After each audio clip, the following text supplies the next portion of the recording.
ಅರವಿಂದ ಕೇಜ್ರಿವಾಲ್ ಮತ್ತು ಅವರ ಸಂಗಡಿಗರಿಗೆ ರಾಘವ್ ಚಡ್ಡ ಅವರ ಏಳಿಗೆಯನ್ನು ಸಹಿಸೋದಕ್ಕೆ ಸಾಧ್ಯ ಆಗಲಿಲ್ಲ.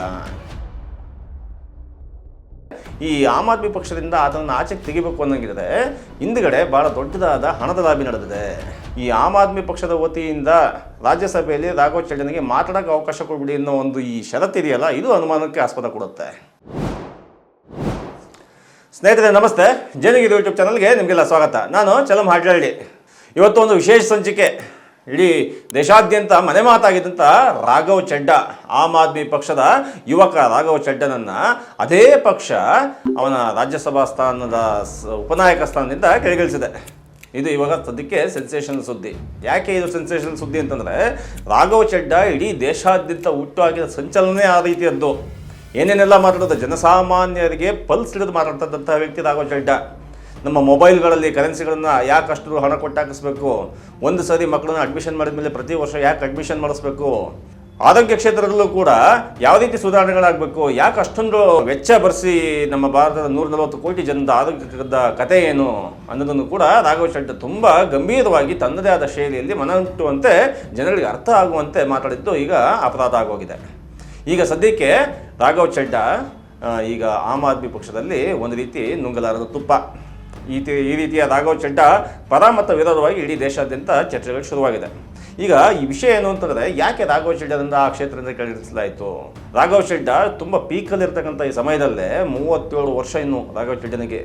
ಆ ಮಂಚ TV ಡಿಬೇಟ್ಗಳಿಗೆ ಬಂದು ಕೂತ್ಕೊಂಡು ಮಾತಾಡೋಕೆ ಶುರು ಮಾಡಿದಾಗ ಆ ಮನುಷ್ಯನಿಗೆ 26 ವರ್ಷದಿಂದ 37 ವರ್ಷದ ಅಂದರೆ 11 ವರ್ಷದಲ್ಲಿ ಎಷ್ಟು ಬೆಳವಣಿಗೆಗಳಿದೆ ರಾಘವ್ ಚಡ್ಡ ಅಂತಂದರೆ, ಆ ರಾಘವ್ ಚಡ್ಡ ಈ ಇನ್ನು ಮುಂದಿನ ಭಾರತ ದೇಶದ ಪ್ರಧಾನಮಂತ್ರಿ ಆಗೇ ಬಿಟ್ಟ ಅನ್ನುವ ಲೆವೆಲಿಗೆ ಸೆನ್ಸೇಷನಲ್ ಆಗೋಗಿದ್ದ. ಇದೇ ಮುಳುವಾಗೋಯ್ತು ಅಂತ ಕಾಣುತ್ತೆ. ಈ ಬೇಸಿಕಲಿ ಇದನ್ನು 2 ನಿಟ್ಟಿನಲ್ಲಿ ನೋಡ್ಬೋದು. ಯಾವ ರೀತಿ ಅಂತಂದರೆ, ಒಂದು ಆಮ್ ಆದ್ಮಿ ಪಕ್ಷದಲ್ಲೇ ಒಳಗಡೆ ಭಿನ್ನಮತ ಸ್ಫೋಟ ಆಗಿದೆಯಾ. ಆಮ್ ಆದ್ಮಿ ಪಕ್ಷ ಅರವಿಂದ ಕೇಜ್ರಿವಾಲ್, ಸಿಂಘಾನಿಯಾ ಇವರೆಲ್ಲ ಜೈಲಿಗೆ ಹೋಗಿ ಬಂದ್ರಲ್ಲ, ಹೋಗುವಾಗ ಜೈಲಿಂದ ವಾಪಸ್ ಬರೋ ತನಕ ಕೂಡ ಭಾಳ ದೊಡ್ಡ ರಾಜಕೀಯದ ಕಥೆಗಳೇ ನಡೆದೋಯ್ತು. ಅದು ಆಮ್ ಆದ್ಮಿ ಪಕ್ಷದ ಒಳಗೇನೆ. ಆಮ್ ಆದ್ಮಿ ಪಕ್ಷದ ಹೊರಗೆ ಬೇರೆ ಕತೆ ನಡೀತಾ ಇದೆ, ಆಮ್ ಆದ್ಮಿ ಪಕ್ಷದ ಹೊರಗಡೆ ಒಂದು ಕತೆ ನಡೀತಾ ಇತ್ತು. ಈ ಅರವಿಂದ ಕೇಜ್ರಿವಾಲ್ ಮತ್ತು ಅವರ ಸಂಗಡಿಗರೆಲ್ಲ ಒಂದಷ್ಟು ದಿನ ಜೈಲಿಗೆ ಹೋಗಿ ಬಂದ್ರಲ್ಲ, ಜೈಲಿಗೆ ಹೋಗಿ ವಾಪಸ್ ಬರೋ ತನಕ ಕೂಡ ರಾಘವ್ ಚಡ್ಡ ಇವರಿಂದ ಸಾಕಷ್ಟು ಅಂತರವನ್ನು ಕಾಯ್ಕೊಂಡಿದ್ದು ಭಾಳ ಗಂಭೀರವಾದ ವಿಚಾರ. ಒಂದು ಪಕ್ಷದೊಳಗೆ ಸಮನ್ವಯತೆ ಕೊರತೆ ಎದ್ದು ಕಾಣಿಸ್ತಾ ಇತ್ತು. ಅದು ಆಮ್ ಆದ್ಮಿ ಪಕ್ಷ ಹೇಳಿ ಕೇಳಿ ಬುದ್ಧಿವಂತರ ಪಕ್ಷ.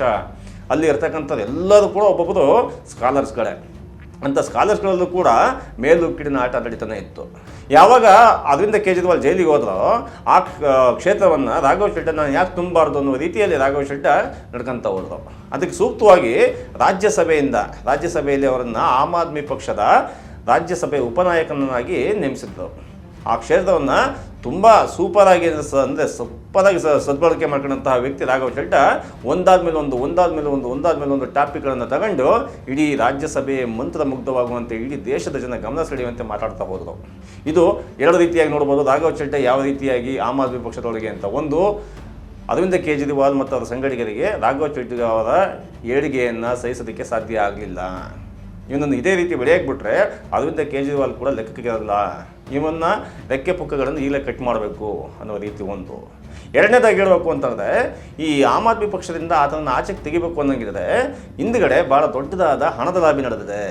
ಆಮ್ ಆದ್ಮಿ ಪಕ್ಷಕ್ಕೆ ಭಾಳ ದೊಡ್ಡ ಎಲೆಕ್ಷನ್ ಫಂಡು ಅಥವಾ ಪಾರ್ಟಿ ಫಂಡ್ ಏನೊಂದು ಇರುತ್ತಲ್ಲ, ಆ ರೀತಿ ಫಂಡ್ ಯಾರು ಪೂರೈಸಿದ್ದಾರೆ. ಯಾಕೆ ಅಂತಂದರೆ ರಾಘವ್ ಚಡ್ಡ ಅನ್ನೋ ವ್ಯಕ್ತಿಗೆ ಬ್ರೇಕ್ ಹಾಕಿ, ಇಲ್ಲ ಅಂತಂದರೆ ಮೋದಿಯ ಜನಪ್ರಿಯತೆಯನ್ನು ಕೂಡ ಮೀರಿ ಮೇಲೆ ಹೋಗ್ತಾರೆ ಮಂಚ. ಹಾಗಾಗಿ ರಾಘವ್ ಚಡ್ಡನಿಗೆ ಒಂದು ಬ್ರೇಕ್ ಹಾಕಬೇಕು ಅನ್ನೋಂಗಿದ್ರೆ ಆಮ್ ಆದ್ಮಿ ಪಕ್ಷದ ಕೈಲೇ ಸಾಧ್ಯ.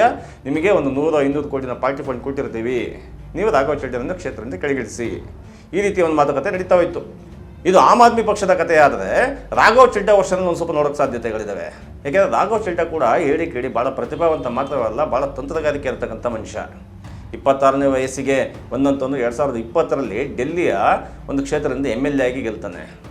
MLA ಆಗಿ ಗೆದ್ದು 2022ರಲ್ಲಿ ಪಂಜಾಬಿನಿಂದ ರಾಜ್ಯಸಭಾ ಸದಸ್ಯನಾಗಿ ಆಯ್ಕೆಯಾಗಿ ಹೋಗ್ತಾರೆ. 2022ರಿಂದ ರಾಜ್ಯಸಭೆಗೆ ಆಯ್ಕೆಯಾಗಿ ಹೋದ ನಂತರ 2026 ಮೊನ್ನೆ ತನಕನೂ ಕೂಡ ರಾಜ್ಯಸಭೆಯಲ್ಲಿ ಅವ್ರನ್ನ ಹಿಡಿಯೋದಕ್ಕೆ ಸಾಧ್ಯ ಇಲ್ಲ ಅನ್ನೋಷ್ಟು ಮಟ್ಟಿಗೆ ಅಬ್ಬರ ಮಾಡೋದಂಥದ್ದು. ವರ್ಷಾನುಗಟ್ಟಲೆ ರಾಜ್ಯಸಭೆಯಿಂದ ಆಚೆ ಹಾಕಿಸ್ಕೊಂಡಂಥ ಮನುಷ್ಯ ಈ ರಾಘವ್ ಚಡ್ಡ.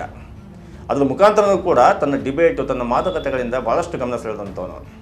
ಇಷ್ಟೆಲ್ಲ ಮಾತಾಡ್ತಕ್ಕಂಥ ರಾಘವ್ ಚಡ್ಡನ ಬೆನ್ನ ಹಿಂದೆ ಮತ್ತು ಕಣ್ಣ ಮುಂದೆ ಏನು ನಡೀತಾ ಇದೆ ಅನ್ನೋದು ಗೊತ್ತಿಲ್ವಾ? ಖಂಡಿತವಾಗಿ ಕೂಡ ಗೊತ್ತಿರುತ್ತೆ. ಇದೇ ನಿಟ್ಟಿನಲ್ಲಿ ರಾಘವ್ ಚಡ್ಡ ಮುಖಾಂತರ ನೋಡೋದಾದ್ರೂ ಕೂಡ ರಾಘವ್ ಚಡ್ಡ ಮುಖಾಂತರ ಈ ಮುಂದೆ ಇರ್ತಕ್ಕಂಥ ಸವಾಲುಗಳೇನು, ಈಗ ಆಯ್ಕೆಗಳೇನು, ರಾಘವ್ ಚಡ್ಡನ ಮುಂದೆ ಇರತಕ್ಕಂಥ ಆಯ್ಕೆ ಏನು ಅಂತ ಮೊದಲನೇದಾಗಿ ಚರ್ಚೆಯಲ್ಲಿರ್ತಕ್ಕಂಥದ್ದು, ರಾಘವ್ ಚಡ್ಡ ಮುಂದೆ ನಡೀತಕ್ಕಂಥ ಲೋಕಸಭಾ ಚುನಾವಣೆಯಲ್ಲಿ BJPಗೆ ಹೋಗ್ತಾರೆ. ಇಂಥ ಮುಖಗಳು BJPಗೆ ಬೇಕು. BJP ಈ ಯಾವುದೇ ಜನಪ್ರಿಯತೆ ಇರೋದು ಕೂಡ BJPಗೆ ಸಲ್ಲಬೇಕು ಅಂತಕ್ಕಂಥ ಈ ವಾತಾವರಣದಲ್ಲಿ ರಾಘವ್ ಚಡ್ಡ ಅವರನ್ನು BJPಗೆ ಸೆಳೆಯೋದಕ್ಕೆ ಪ್ಲ್ಯಾನ್ ಮಾಡಿದ್ದಾರೆ. ರಾಘವ್ ಚಡ್ಡ ಕೂಡ BJPಗೆ ಹೋಗ್ಬೇಕು. ಯಾಕೆ ಅಂತಂದರೆ ಆಮ್ ಆದ್ಮಿ ಪಕ್ಷ ಏನೇ ಆದರೂ ಕೂಡ ಡೆಲ್ಲಿ, ಪಂಜಾಬ್, ಗೋವಾ ಅನ್ನೋ ಒಂದು ಕೆಲವು ರಾಜ್ಯಗಳನ್ನು ಬಿಟ್ಟರೆ ಬೇರೆ ಇನ್ನೆಲ್ಲೂ ಅದು ಗೆಲ್ಲೋದಕ್ಕೆ ಸಾಧ್ಯ ಇಲ್ಲ. ಅದರಲ್ಲೂ ಕೂಡ ಸಂಸತ್ತು ಅಂದರೆ MP ಆಗೋದು, ಪ್ರೈಮ್ ಮಿನಿಸ್ಟರ್ ಆಗೋದು, ಈ ಥರದ ಕೇಸ್ಗಳಲ್ಲಂತೂ ಆಮ್ ಆದ್ಮಿ ಪಕ್ಷಕ್ಕೆ ಸಾಧ್ಯವೇ ಇಲ್ಲ. ಆನೇನಾದ್ರು ಆಗಿರೋ ಆ ಥರ ಆಗಬೇಕು ಅನ್ನಂಗಿದ್ರೆ ನಾನು BJPಗೆ ಹೋಗಲೇಬೇಕಾಗತ್ತೆ ಅನ್ನೋ ಪ್ಲ್ಯಾನ್ನ ರಾಘವ್ ಚಡ್ಡ ಕೂಡ ಮಾಡಿರೋ ಸಾಧ್ಯತೆಗಳಿದ್ದಾವೆ. ಇನ್ನೊಂದು ಮುಖ್ಯವಾದ ವಿಚಾರ ಅಂತಂದರೆ, ರಾಘವ್ ಚಡ್ಡ ಆ ರೀತಿಯಾಗಿ ಏನಾದರೂ BJPಗೆ ಹೋಗಿದ್ದೆ ಆ ಪಕ್ಷದಲ್ಲಿ. ಈಗಾಗಲೇ BJPಲಿರ್ತಕ್ಕಂಥ ನಾಯಕರುಗಳನ್ನು ನೋಡ್ತಾ ಇದ್ದೀವಿ. ಮೋದಿ ಮತ್ತು ಅಮಿತ್ ಶಾ, ಒಂದು ಸ್ವಲ್ಪ ಮಟ್ಟಿಗೆ ಸೀತಾರಾಮನ್, ನಿರ್ಮಲಾ ಸೀತಾರಾಮನ್, ಈ 3 ಜನ ಬಿಟ್ಟರೆ ಬೇರೆ ಇನ್ಯಾವ ಹೆಸರುಗಳು ಕೂಡ ನಿಮಗೆ ಕೇಳಿಸೋದಿಲ್ಲ, TVಯಲ್ಲಿ ಕಾಣಿಸೋದೂ ಇಲ್ಲ. ಇದರ ನಡುವೆ ರಾಘವ್ ಚಡ್ಡನನ್ನು ಬೆಳೆಸುತ್ತಾ BJP ಆ ರೀತಿಯ ಬೆಳೆಸದೇ ಇರತಕ್ಕಂಥ ಪಕ್ಷಕ್ಕೆ ರಾಘವ್ ಚಡ್ಡ ಹೋಗೋ ಮನಸ್ಸು ಮಾಡ್ತಾರಾ? ಇದು ಕೂಡ ಧರ್ಮದ ವಿಚಾರಕ್ಕೆ ಸಂಬಂಧಪಟ್ಟಂತೆ, ಕೋಮುವಾದಕ್ಕೆ ಸಂಬಂಧಪಟ್ಟಂತೆ, ಅದರ ಭೀಕರತೆಗೆ ಸಂಬಂಧಪಟ್ಟಂತೆ ರಾಘವ್ ಚಡ್ಡ ಪಾಸಿಟಿವ್ ಆಗೂ ಮಾತಾಡಿಲ್ಲ, ನೆಗೆಟಿವ್ ಆಗೂ ಮಾತಾಡಿಲ್ಲ. ಆಮ್ ಆದ್ಮಿ ಪಕ್ಷದ ಏನು ಪಾಲಿಸಿ ಇದೆ, ಡೆವಲಪ್ಮೆಂಟ್ ಪಾಲಿಸಿ ಇದೆಯಲ್ಲ, ಡೆವಲಪ್ಮೆಂಟ್ ಪಾಲಿಸಿ ಬಗ್ಗೆ ಮಾತಾಡ್ಕೊಂಡು ಹೋಗಿದ್ದಾರೆ. ಒಂದು ವೇಳೆ ಆ ರೀತಿ ಹೋದರೆ ರಾಘವ್ ಚಡ್ಡ ಬಾಯಿಂದ ಈ ರೀತಿ BJPಯಲ್ಲಿ ಬರತಕ್ಕಂತಹ ದೇಶಭಕ್ತಿ, ದುರಂಧರ್ ಸಿನಿಮಾದ ಪ್ರಚಾರ, ಈ ಥರದ್ದೆಲ್ಲ ಮಾಡೋಕ್ಕೆ ಸಾಧ್ಯ ಇದೆಯಾ? ನಾವು ಇವಾಗ ಯಾವ ರಾಘವ್ ಚಡ್ಡ ನೋಡ್ತಾ ಇದ್ದೀವಿ? ಹಾಸ್ಪಿಟ್ಲ್ಗಳ ಬಗ್ಗೆ ಮಾತಾಡ್ತಾ ಇರ್ತಾರೆ, ಶಿಕ್ಷಣದ ಬಗ್ಗೆ ಮಾತಾಡ್ತಾ ಇದ್ದಾರೆ, ಈ ಜನಸಾಮಾನ್ಯರ ಕಷ್ಟ ಸುಖಗಳ ಬಗ್ಗೆ ಮಾತಾಡ್ತಾ ರಾಘವ್ ಚಡ್ಡ ಈ ಕಡೆ ಪಾಕಿಸ್ತಾನ, ಆ ಕಡೆ ಟ್ರಂಪು, ಈ ರೀತಿ ಮಾತಾಡೋಕ್ಕೆ ಶುರು ಮಾಡೋದು ಏನು ಕತೆ?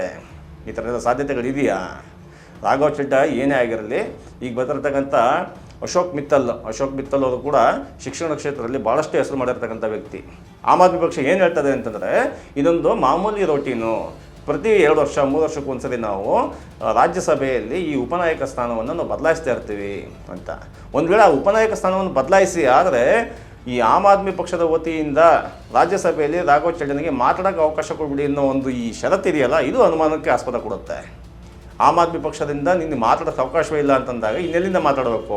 ಇದೇ ರಾಘವ್ ಚಡ್ಡನ ಮುಂದೆ ಇರತಕ್ಕಂಥ ಸವಾಲು. ನಿಜವಾಗಿಯೂ ಕೂಡ ರಾಘವ್ ಚಡ್ಡ ಅಷ್ಟು ಮಹತ್ವಾಕಾಂಕ್ಷೆಯೇ ಆಗಿದ್ರೆ ನನಗೆ ಆಮ್ ಆದ್ಮಿ ಪಕ್ಷದ ಸವಾಸನೂ ಬೇಕಾಗಿಲ್ಲ, ಯಾವುದೂ ಬೇಕಾಗಿಲ್ಲ, ಆದರೂ ನಾನು ಮಾತನಾಡೋ ವಿಷಯವನ್ನು ಜನಸಾಮಾನ್ಯರಿಗೆ ತಲುಪಿಸೋದಕ್ಕೆ ನೀವು ಕೊಡುವ ಸ್ಥಾನವೇ ಆಗಬೇಕಾಗಿಲ್ಲ ಅಂಥೇಳಿ ಯಾವುದಾದ್ರು ಒಂದು ಕ್ಷೇತ್ರದಿಂದ ನಿಂತು, ಅಂದರೆ ಸೋಷಿಯಲ್ ಮೀಡಿಯಾಗೆ ಬರ್ತದ, ಜನಗಳ ಮಧ್ಯೆ ನಿಂತ್ಕೊಂತದ, ಜನತದ ಮಂತ್ರಕ್ಕೆ ಹೋಗ್ತದ, ಎಲ್ಲಿ ಹೋಗ್ತದೆ, ಎಲ್ಲಿ ನಿಂತು ಮಾತಾಡ್ತಾರೆ? ಆ ಮಾತಾಡೋದ ಮುಖಾಂತರ ತನ್ನ ಎಕ್ಸಿಸ್ಟೆನ್ಸಿಯನ್ನು ರಾಘವ್ ಚಡ್ಡ ಹೆಂಗೆ ತೋರಿಸ್ತಾರೆ ಅನ್ನೋದೇ ಮುಂದಿನ ಸವಾಲಿನ ಪ್ರಶ್ನೆ. ಆ ಸವಾಲನ್ನು ಹೇಗೆ ಎದುರಿಸ್ತಾರೆ ಅಂತ ನಾವು ಕಾದು ನೋಡೋಣಂತೆ. ಧನ್ಯವಾದಗಳು.